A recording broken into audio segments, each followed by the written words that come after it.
The number one way that we influence another human being. When you watch a hypnotist, it looks very dramatic, but one of the things you'll see me do at the beginning of that is like, go ahead and give me your hand, and I'll hold their hand for a second, like put both hands out like this, and then flip them over. That's great. Just to test your eyes really quick, look all the way up and look all the way down.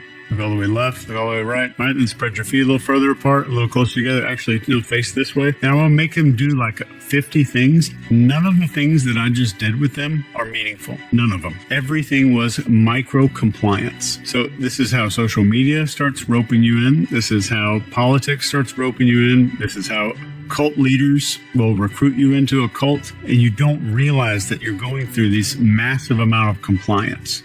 The number one way that we influence another human being. When you watch a hypnotist, it looks very dramatic, but one of the things you'll see me do at the beginning of that is like, go ahead and give me your hand, and I'll hold their hand for a second, like put both hands out like this, and then flip them over. That's great. Just to test your eyes really quick, look all the way up and look all the way down. Look all the way left, look all the way right. All right, then spread your feet a little further apart, a little closer together. Actually, face this way. And I want to make them do like 50 things. None of the things that I just did with them are meaningful. None of them. Everything was micro-compliance. So this is how social media starts roping you in. This is how politics starts roping you in. This is how cult leaders will recruit you into a cult, and you don't realize that you're going through this massive amount of compliance. All praises, glory, and honor to Yahawah, Bahasham, Yahawashi, Bahasham, Rakak double honor to the apostles, elders, and bishops of Great Millstone. Salutations to my fellow laborers pushing this truth, and shalom to the saints. And this is going to be a quick follow-up to the lesson I just put out, entitled something like Abstain from the Appearance of Evil. You can go and watch that if you want. But the title of this lesson is going to be something like Microcompliance and the M.O.T.B. Microcompliance and the Mark of the Beast. 2 Corinthians 2:11 says, we are not ignorant of Satan's devices, lest he should gain advantage of us. And one of his devices is manipulative psychology. And microcompliance is one of those manipulations in psychology, exploiting human nature.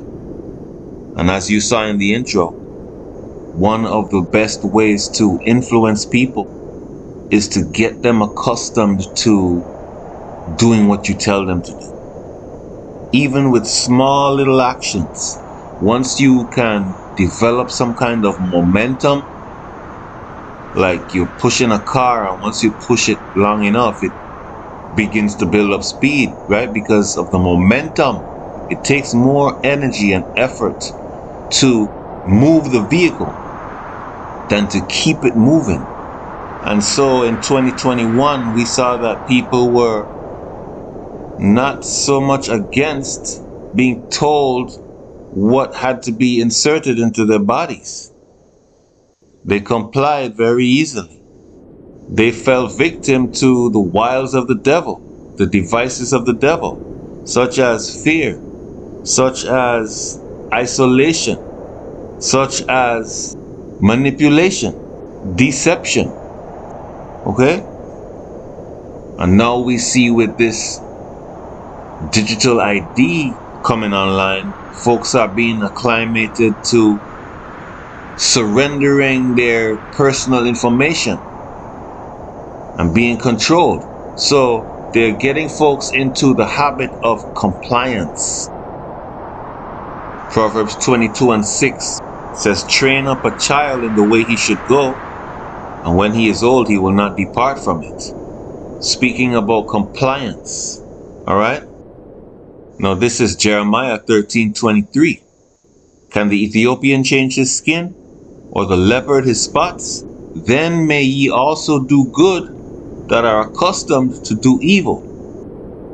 So whatever you are accustomed to do, that's what you have the propensity to continue doing, right? So if you are consistently allowing the beast and his image and his system to dictate your little actions, it's going to be easier for you to accept the M.O.T.B, because you've already become accustomed to doing all of these other stuff that he told you to do. You check it out. Consider all the micro-compliance that you're going to have to do to get your digital ID. You're going to have to submit your fingerprints. You're going to have to submit your palm prints. You're going to have to allow them to scan your retina or your eyes. You're going to have to let them scan your face. Turn to the side, turn to the next side. Look up, look down, smile, don't smile. Take off your glasses, put on your glasses. Right? You're going to have to subject yourself to all kinds of micro-compliance that they tell you to do. Plus, you're going to have to submit all of your information. Right? You're going to have to go through a whole bunch of rigmarole in obedience and compliance. And nobody speaks about what you're going to have to do after you get the digital ID. Then they're going to have a huge amount of control over you. Don't go there, don't go here. Only shop there, don't shop there. Stay within 15 minutes of your city or whatever the case may be. Don't go to this website. Remove those videos that you posted. Do community service of some sort because you liked the wrong videos or whatever the case may be. They're going to have total control over you now. And they're definitely going to tell you don't have anything to do with those folks who didn't get the digital ID. No, those are now your enemies. And if you are caught socializing with them, you're going to lose social credit scores. And of course, they're going to tell you, you got to get more boosters. You got to get a Hanta booster.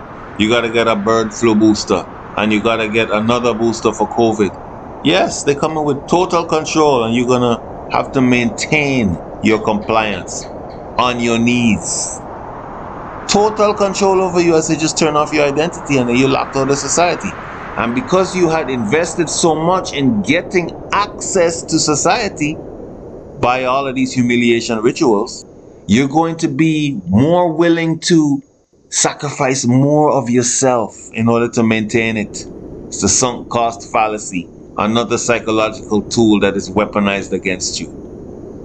And that's just going to condition you to eventually receive the mark of the beast as a microchip implanted under your skin. It's not hard to see this, folks. Now this is Luke 16:10. It says, "He that is faithful in that which is least is faithful also in much. And he that is unjust in the least is also unjust in much." So in other words, matter of fact, let's get that in the NLT. It says, if you are faithful in little things, you will be faithful in large ones. But if you are dishonest in little things or unfaithful, you won't be honest with greater responsibilities. You see, so what you do when you think, oh, it's no big deal, such as surrendering your will to the beast in a little way, you're going to do the same thing in a big way. All right? Now, I asked ChatGPT, what is micro-compliance and how does it affect future behavior? It says it is commonly used to describe small, repeated acts of compliance or behavioral alignment that gradually shape a person's habits, identity, and future decisions. Small actions influence later actions. Repeated compliance creates behavioral momentum. People tend to stay consistent with what they've already done or agreed to. A related concept in psychology is the commitment and consistency principle. Once people make even a small commitment, they are more likely to behave consistently with it later. So by accepting the digital ID, you are going to be more inclined to take the microchip under your skin. That's the point of this whole lesson. So, Yahawah willing, this is edifying, relevant unto salvation for the hopeful elect. Giving all praises, glory, and honor to Yahawah, Sham, Yahawashi, Shalom.